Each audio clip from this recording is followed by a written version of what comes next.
साठी मनोज जरांगे मुंबईला उपोषणासाठी बसणार आहे आणि आज ते आंतरवादी सराटीतून मुंबईच्या दिशेने कूच होणार आहे।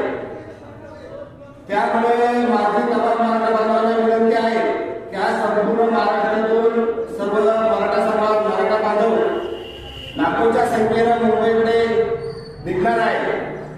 त्यामुळे आपण आपल्या पद्धतीनं आपली जशी व्यवस्था होईल तशी आपल्या स्वतःच्या जिम्मेदारीवर स्वतःच्या पैशानं व स्वतःच्या